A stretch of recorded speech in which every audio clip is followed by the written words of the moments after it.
ये मैं कहाँ आ गया? ये तो मेरा ही गांव है, पर यहाँ सब कुछ इतना अजीब क्यों है? वो देखो, वो महिला हल चला रही है और साथ में दो और महिलाएं तलवार लेकर पहरेदारी कर रही हैं। और वो पुरुष कुएं से घड़ा भर कर ले जा। समय का चक्र जब घूमता है तो बड़े बड़े अभिमानी धूल में मिल जाते हैं। ये कहानी है एक ऐसे ही व्यक्ति की जिसे अपने पुरुष होने पर अनुचित गर्व था। मिलिए राजू से, जिसे लगता था कि संसार केवल उसके कंधों पर टिका है और गृह कार्य महज एक मनोरंजन है।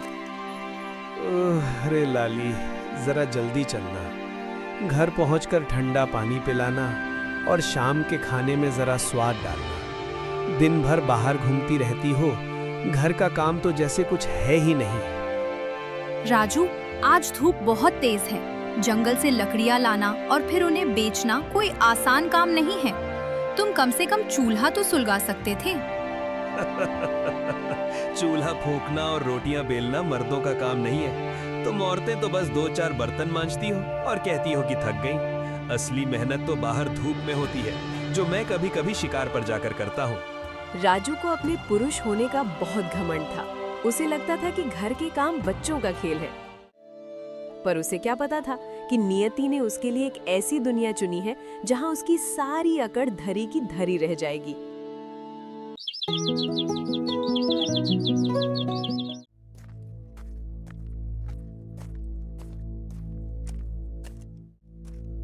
शिकार की तलाश में भटकता राजू जब उस पुराने कुएं के पास पहुंचा तो उसे अंदाजा भी नहीं था कि ये पानी उसकी प्यास नहीं बल्कि उसके अहंकार को बुझाने वाला है। ये क्या? इस कुएं के पानी में कोई महल कैसे हो सकता है? और ये आवाज कैसी आ रही है? जैसे हजारों घड़ियां एक साथ टिक टिक कर रही हों। लगता है इसके अंदर कोई खजाना है। अहंकार प्रायः मनुष्य को अंधा कर देता है, किंतु कुएं की गहराइयों में छिपी शक्तियां आज राजू को जीवन का सबसे बड़ा पाठ पढ़ाने वाली थीं। राजू, जो अपनी दुनिया में दूसरों के पसीने की कद्र नहीं करता, उसे वक्त की धूल में खोना ही पड़ता है। आओ देखो कि जिम्मेदारी का बोझ कैसा होता है।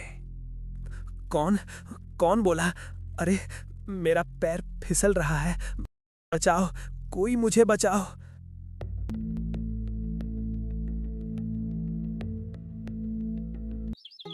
नीली आभा के उस पार राजू एक ऐसी नगरी में पहुंच चुका था जहां प्रकृति का नियम ही पृथक था। यहाँ पौरुष का अर्थ शस्त्र उठाना नहीं बल्कि घर को आत्मीयता से संवारना था। ये मैं कहाँ आ गया?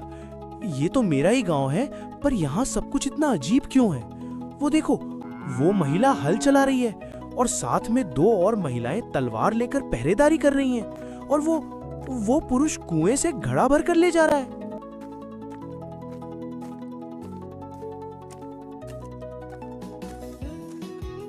ए, तुम यहाँ बाहर निठल्ले क्यों घूम रहे हो? क्या घर का सारा काम खत्म हो गया? तुम्हारी पत्नी ने तुम्हें बाजार से अनाज लाने के लिए नहीं भेजा? ए बहन जी, तमीज से बात करो। मैं मर्द हूँ, शिकार करने निकलता हूँ, और तुम तलवार लेकर यहाँ क्या कर रही हो? घर जाओ, रसोई संभालो। लगता है इस बेचारे का मानसिक संतुलन बिगड़ गया है। मर्द और शिकार? मर्द तो घर की शोभा होते हैं, चूल्हा चौका संभालते हैं। लगता है तुम किसी दूर देश से आए हो। चलो, तुम्हें राजा के दरबार में पेश करना होगा। शक्ति और सत्ता के इस नए समीकरण में राजू असहाय था। महिला सिपाहियों ने उसे बंदी बना लिया और राजमहल की ओर ले चली।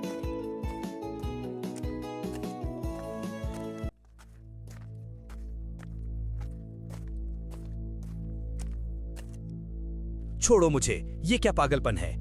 वो देखो, मूंछों वाले ताऊ फूलों की माला बना रहे हैं और वो पहलवान जैसा दिखने वाला आदमी चांदी के बर्तन मांज रहा है। क्या इस राज्य के मर्दों में रत्ती भर भी शर्म नहीं बची? चुप रहो, अपनी जुबान को लगाम दो। तुम मर्यादा भूल रहे हो। मर्दों का काम ही घर और महल को संवारना है। हमारी रानी माँ ने नियम बनाया है कि बाहर की धूल और धूप सिर्फ औरतों के लिए है, ताकि घर के पुरुष कोमल और सुरक्षित रहें। कोमल? मुझे? मैं पत्थर तोड़ सकता हूँ, पहाड़ चढ़ सकता हूँ, मुझे कोमल मत कहो।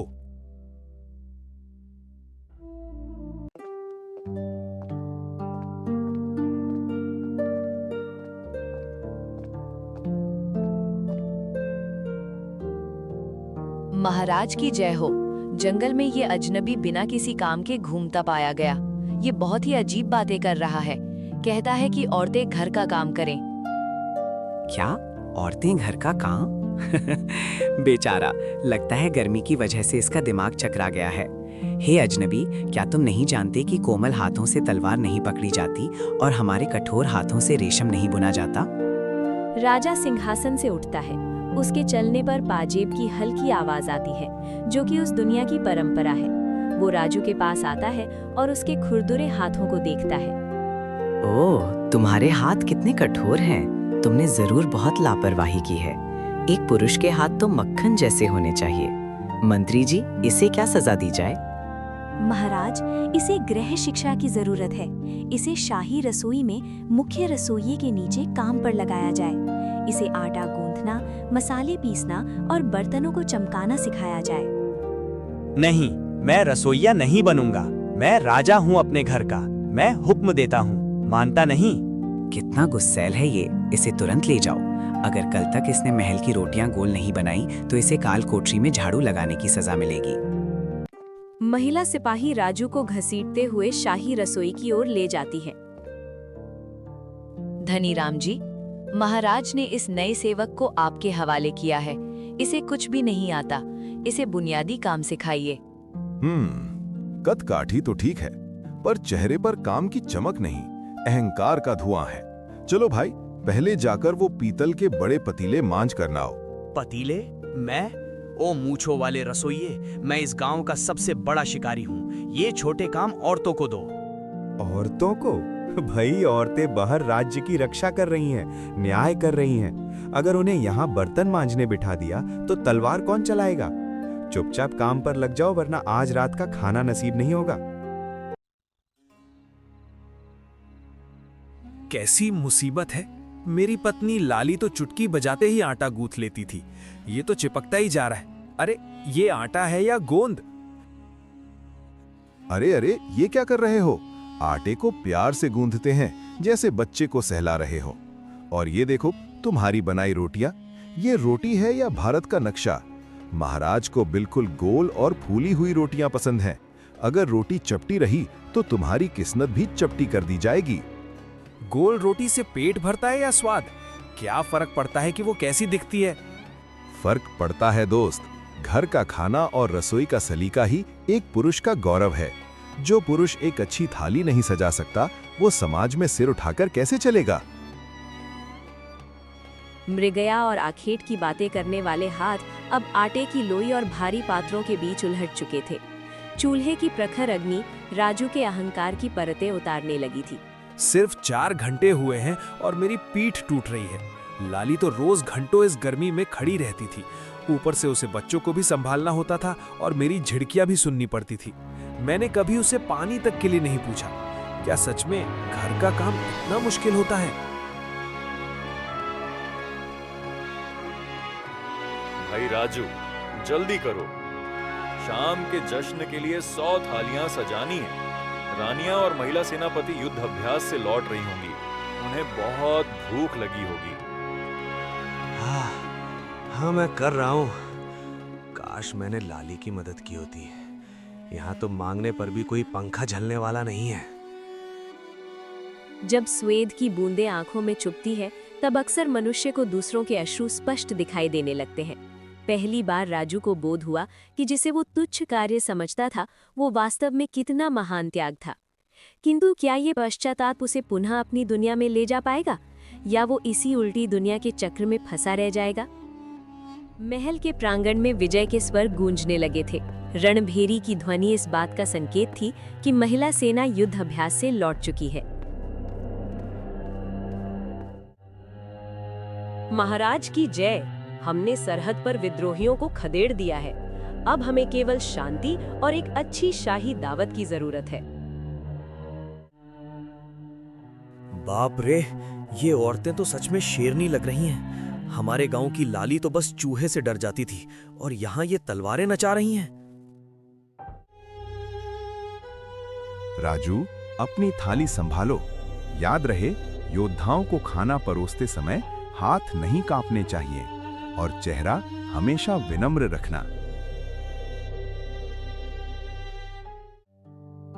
इतनी भारी पीतल की थाली, ऊपर से ये गरम दाल का कटोरा, मेरी उंगलियां जल रही हैं।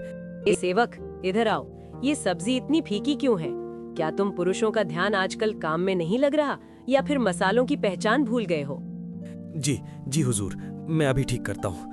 हुजूर की बच्ची मेरे गांव में होती तो बताती कि तीखा किसे कहते हैं। महाराज, देखिए इस नए सेवक को, इसके माथे पर बल ऐसे पड़े हैं जैसे इसे घर की याद आ रही हो। अरे भाई, जाओ जाकर थोड़ा आराम करो और अपने चेहरे पर कोई लेप लगाओ, धूप से सांवले पड़ गए हो। सबक तो मिल रहा है मुझे। मैं घर पर लाली को ऐसे ही डांटता था, सब्जी में नमक कम है, रोटी जल गई है, पूरा दिन करती क्या हो। आज जब वो महिला मुझ पर चिल्लाई तो कलेजा मुंह को आ गया। अपमान की आग कितनी कड़वी होती है आज समझ आया। क्यों राजू, क्या हुआ? क्या हमारी योद्धाओं ने तुम्हें कुछ बुरा भला कह दिया? महाराज, मुझे बुरा नहीं लगा, मुझे शर्म आ रही है। मैं अपनी दुनिया में अपनी पत्नी के साथ बिल्कुल वैसा ही व्यवहार करता था जैसा यहाँ की महिलाएं हमारे साथ कर रही हैं। मुझे लगा था घर का काम आसान है, पर यह तो सम्मान की लड़ाई है।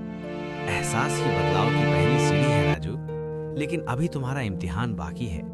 कल सुबह राज्य पर एक बड़ी आफत आने वाली है और तुम्हें अपनी रसोई के हुनर से ही उसे टालना होगा।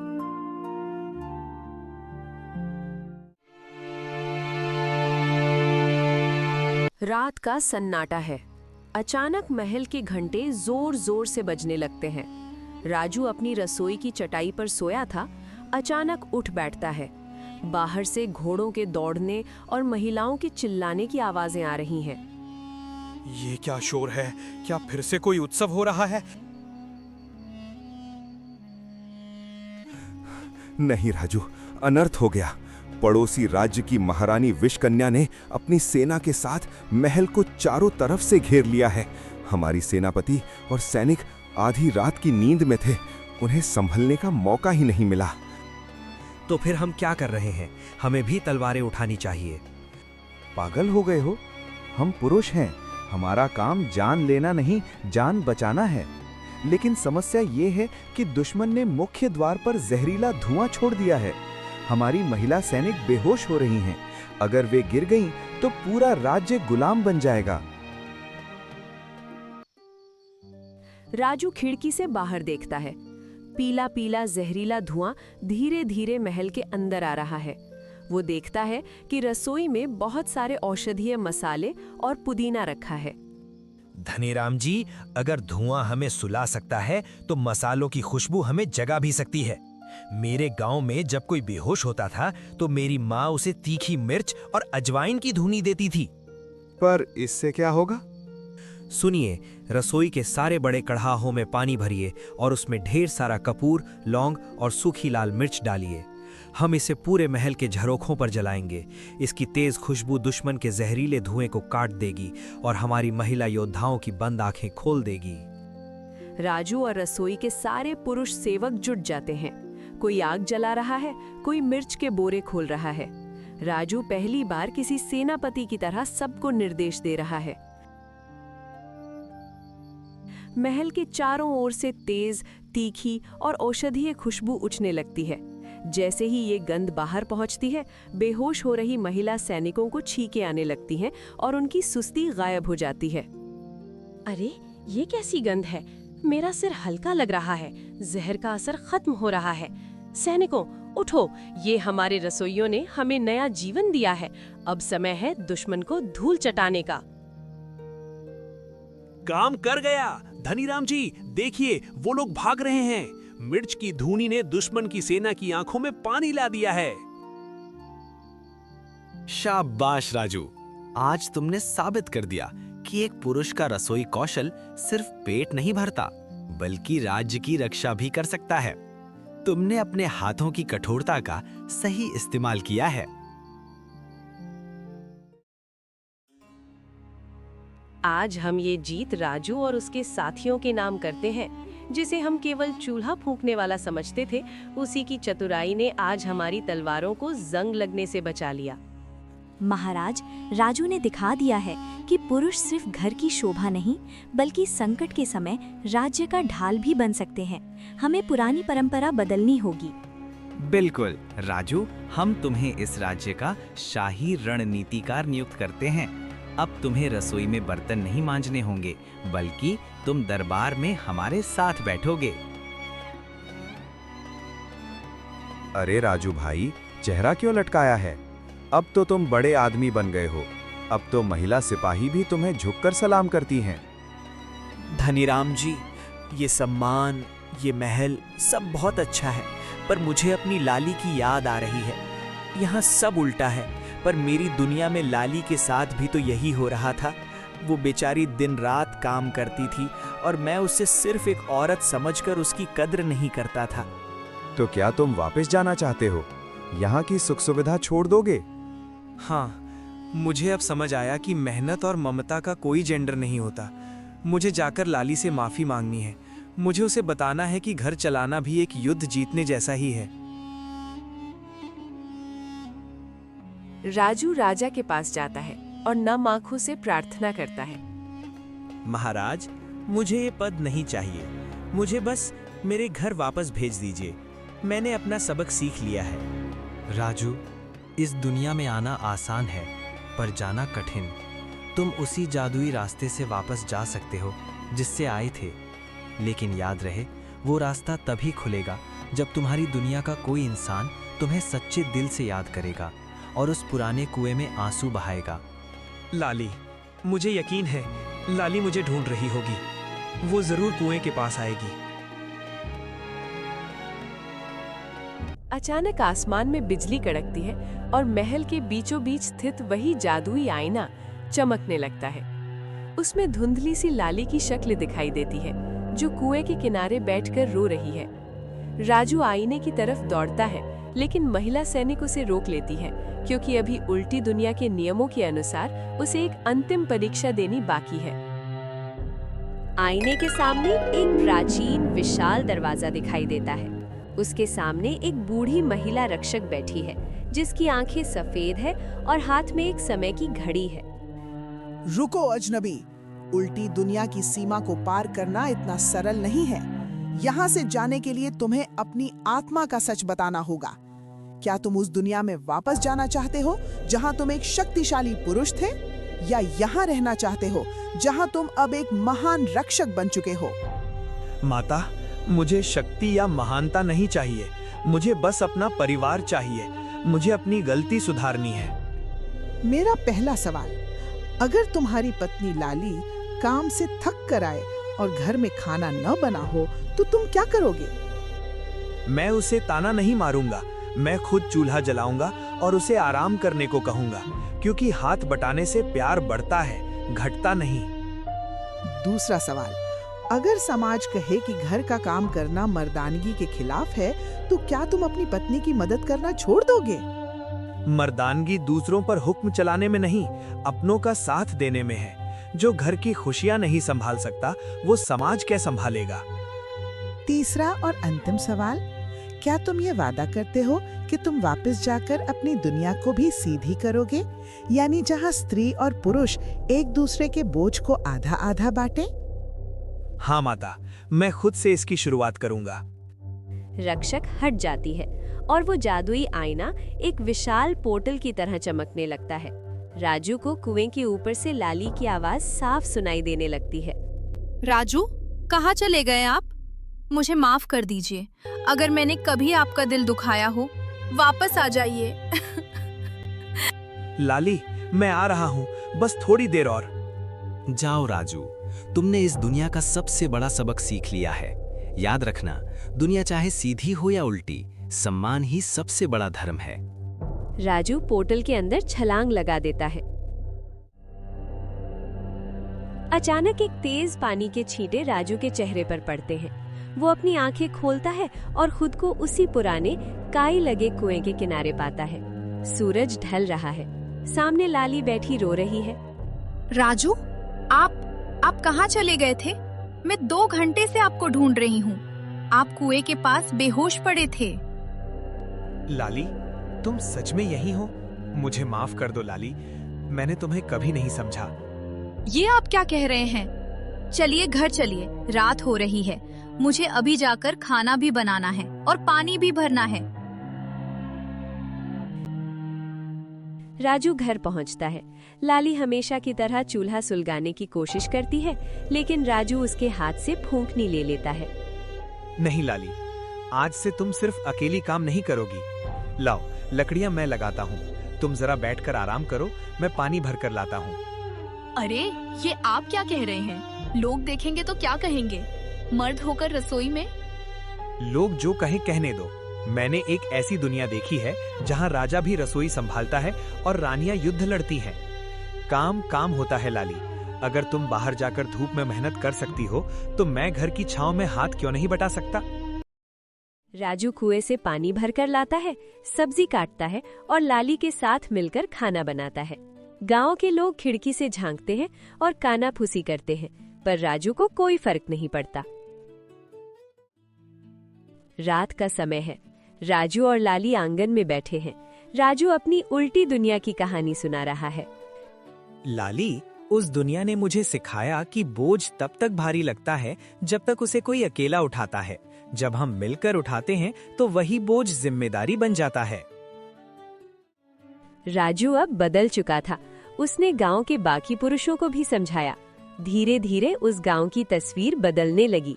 अब न कोई दुनिया सीधी थी न उल्टी, वो एक बराबरी की दुनिया बन गई थी। पहले की बात है। पहाड़ों, नदियों और जंगलों के बीच बसा था एक छोटा सा गांव, धर्मपुर। यह गांव साधारण था, लेकिन यहाँ रहने वाले लोगों के मन असाधारण रूप से उलझे हुए थे। कोई डर में जी रहा था, कोई स्वार्थ में, तो कोई परंपराओं के नाम पर आंख बंद किए बैठा। इसी गांव में जन्म हुआ एक ऐसे बालक का जिसके सवाल साधारण नहीं थे। उसका नाम था अर्जुन।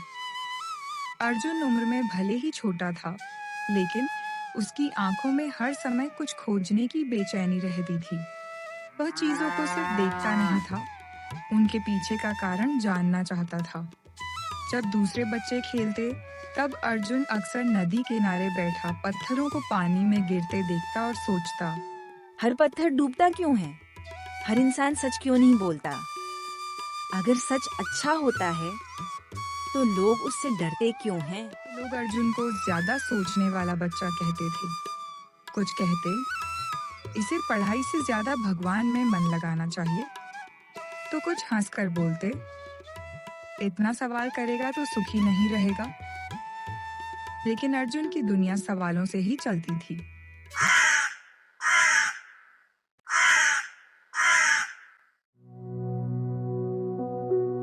एक शाम अर्जुन अपनी माँ के पास बैठा था। सूरज ढल रहा था और आसमान लाल रंग से भर गया था। उसकी माँ सावित्री मिट्टी के दिए साफ कर रही थी। माँ, एक सवाल पूछूं? तू सवाल पूछे बिना भी कहाँ चुप रहता है? पूछ। सच क्या होता है माँ? सावित्री के हाथ रुक गए। वह कुछ पल चुप रही, फिर अर्जुन की ओर देखा। सच वो नहीं होता बेटा जो हर कोई बोल दे। सच वो होता है जिसे बोलने से पहले इंसान डर जाए और बोलने के बाद भी चैन महसूस करे। तो लोग झूठ क्यों बोलते हैं? क्योंकि झूठ बोलने से सजा कभी कभी टल जाती है और सच बोलने से अक्सर मिल जाती है। ये शब्द अर्जुन के मन में किसी बीज की तरह गिर गए। कुछ दिनों बाद गांव में अजीब हलचल फैल गई।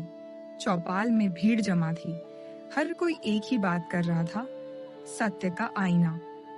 कहते हैं पहाड़ के उस पार एक आईना है जो सच दिखाता है। अरे पागलपन है, सच देखकर कोई खुश नहीं होता। मेरे मामा गए थे, लौटे तो चुप हो गए, आज तक हंसे नहीं। अर्जुन भीड़ में खड़ा सब सुन रहा था। उसका दिल तेज धड़क रहा था। अगर सच इतना डरावना है तो मैं उसे देखना चाहता हूँ।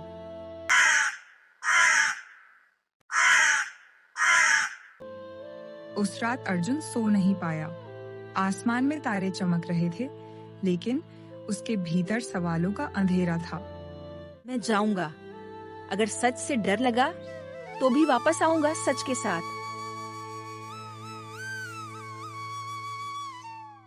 अगली सुबह सूरज निकलने से पहले अर्जुन तैयार था।